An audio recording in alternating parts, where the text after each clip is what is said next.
Xdm 10 millimeter. This is one of the best handguns on the market in any caliber. Semi-auto, ranging from self-defense, maybe not so much plinking, because it can be a little expensive. It's getting cheaper. But hunting, a home defense gun, just an all-around great caliber. 10 millimeter is. I don't think I have to sell anybody on the power of it, the power spectrum, meaning that a lot of people look at the 10 millimeter loadings they have today, especially when you buy a 50 round box of Full Metal Jackets. It's closer to 40 Smith & Wesson, if not identical. That's not necessarily a bad thing, as long as the price of the ammo isn't, much more, or if any, than 40 Smith & Wesson. I say that's awesome. As long as it operates the gun, that's fine plinking ammo. That way you can run the gun. And if it runs the gun, I say it's kind of a thing that's overlooked, honestly. It's kind of like running 38s in a 357. I mean, you can go anywhere from really light up to pretty heavy loads in a 357, light being 38 and heavy being 357. And kind of the standard ammo that you get, Federal or Remington, just whatever basic brand, 50 rounds. It's okay, if it's Full Metal Jacket ammo, it's okay if it's lighter load, as long as it's reliable in your gun. And even then, I think you have to ask, is that the ammo that you're going to have in your gun if you was to use this hunting or self-defense?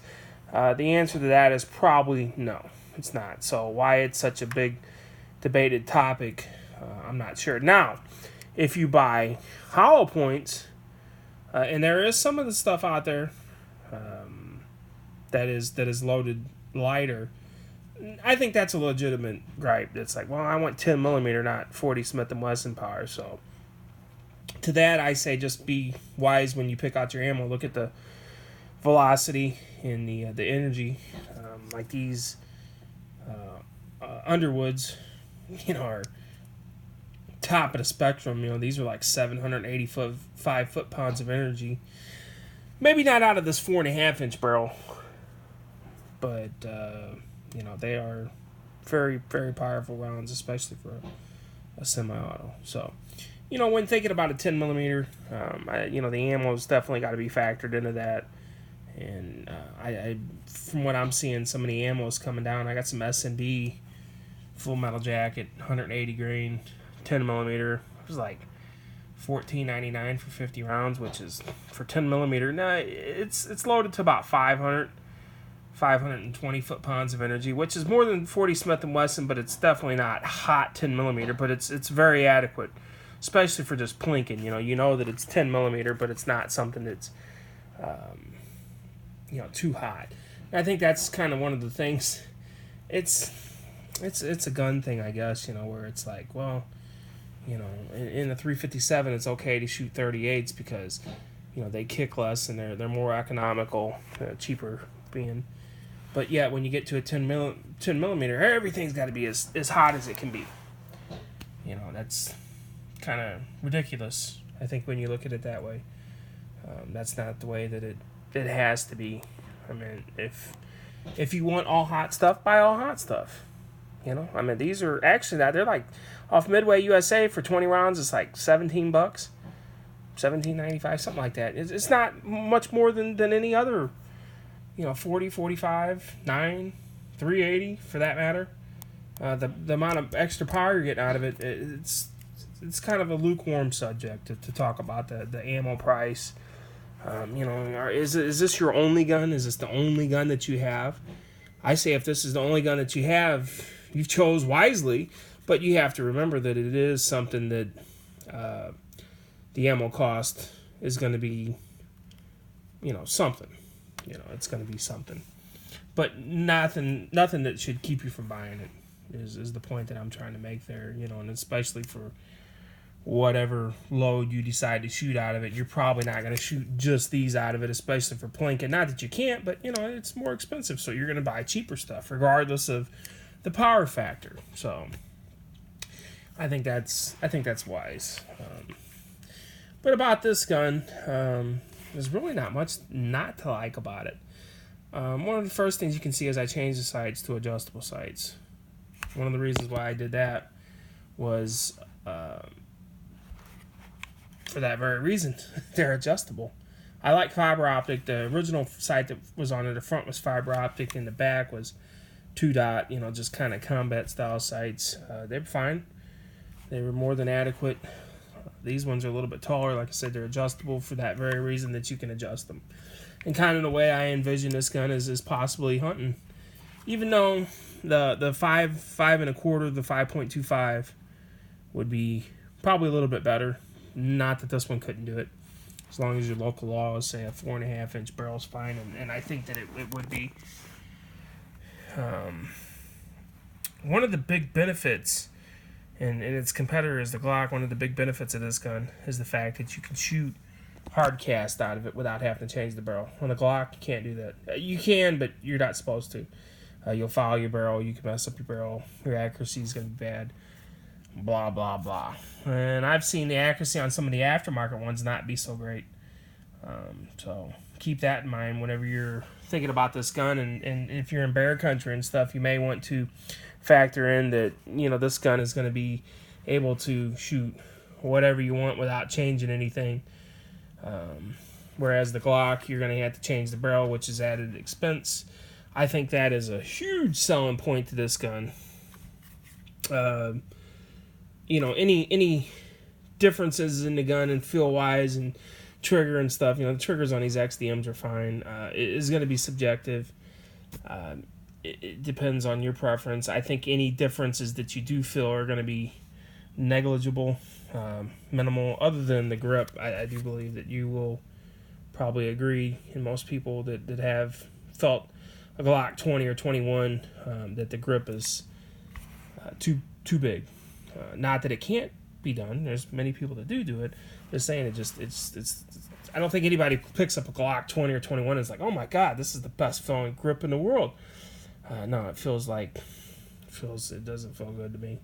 And I've got large hands, and you can see I cover up this whole gun. It's not a good feeling grip. This grip right here feels just like about anything else.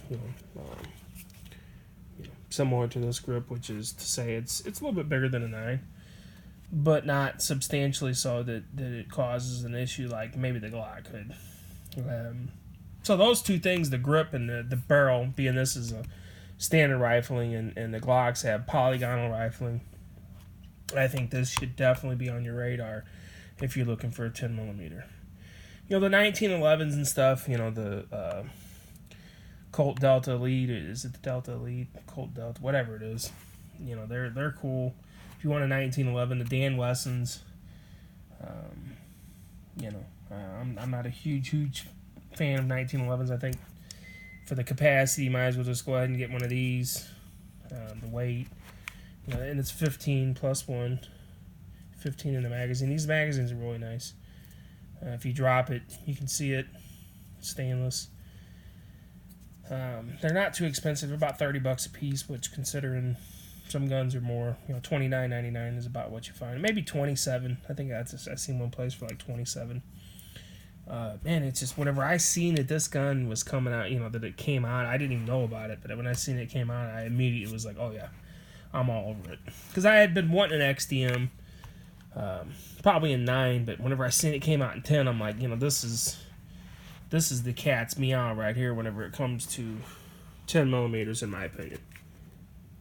This is it for me. I can't think of any other one that's better for me than this one. The price on them isn't too bad. The 5.25 is more expensive because you get adjustable sights, and the back sight on it is got another notch cut behind this dovetail right here, so the sight sets lower. So if you decide to go with this version of 4.5, and you're like, well, I'm gonna put some adjustable sights, keep that in mind. Your rear sight's gonna stick up higher than what with the 5.25. Which one should you get? That's completely up to you. I got this one, and then I decided to put the adjustable sights on it. I think they're cool looking. I think they're functional. They're about $50. Williams, they're called Williams. They're fine. Would you want to use these for concealed carry? No, probably not. You keep the factory sights on, or whichever other sights you probably wouldn't want to go with these style. But being for a shooter, hunting, whatever else, even home defense, these are fine. Ambi magazine release, which when you push it in, I don't know if you can see it or not, it kind of rotates. You push the button and it kind of rotates, and what that does is it pops it out of this little notch, which is cool. So it's completely ambi in that, which is awesome. Slide release is only on one side. It looks exactly like a XDM 940 or 45. I believe it's identical size to the 45. I don't think there's any difference in the size. I believe it's the same gun. It's just chambered for 10. Grip safety. I don't know why they do that. I think that's what keeps the XDM from being the top dog. In my humble opinion, that kind of turns people off. And it's something, but it doesn't bother me. It's just more the thought of it. You really got to have this gun in your hand for it to go off. I put some grip tape on there that's specifically made for it. I can't remember the name of these. Very nice. Feels much better with that on there. I'm usually not a big grip tape person, but it does. It feels good. It looks good too. Just got a little bit of a rubberized feel. Feels much better. Highly recommended. So if you get the 4.5 bear defense hunting, absolutely. I would say upgrade the sights to some adjustables and rock it like that. If you like the 5.25, which is a little bit longer, there's really no downfall of getting the 5.25 other than the fact that it does cost more money, which if you do buy these sights, it's going to add cost to the gun. The magazine capacity on 5.25 is identical. It's just longer barrel, different sights, and it does come with an extra magazine. I believe. I think three magazines. Yeah, cool gun, man. I don't think anybody argued that a 10mm is just an awesome gun, and then the XDM making it is kind of the cat's meow for me. It's just, man, it's amazing. 10mm. I've always been a big fan of it. This is my first, though. It's my first 10mm because I never could find a platform that I liked. I'm like, the Glock, it's just, when you pick it up, to me, it's just like, oh, man. It just kind of turns me off. But before this gun, I think the Glock was really the only big game in town. They have like the EAA witnesses that had 10mm, which, for $450, $550, something like that. Good guns. I think a little overpriced for that gun, especially when you get the 9mm and for $275. That's kind of sucky when they stick it in you like that. For the 10mm. So this kind of to me has kind of got Glock shaking a little bit. Obviously, I bought this one. My money was put onto this one. Not that I wouldn't mind having a Glock as well, but for the economy of this gun, because you don't have to change the barrel, you can get the version that comes with the adjustable sights, or you can add adjustable sights. This one stuck way out. It just, because I kind of think of, if I use it for bear defense, if I ever get in bear country, or any kind of defense, against wild animals, the hard cast, if hogs, even, if you're going to use hard cast, you can use it in this gun. That's a big selling point. Huge. Don't have to buy another $130 barrel for it. So, yeah, I hope you enjoyed this. Awesome gun. Highly recommended. Go out and get you one. I tell you what, get you this one, the 4.5, and get you the 5.25. Then you don't have to worry about which one to get. Sounds like a plan to me. Thanks for watching.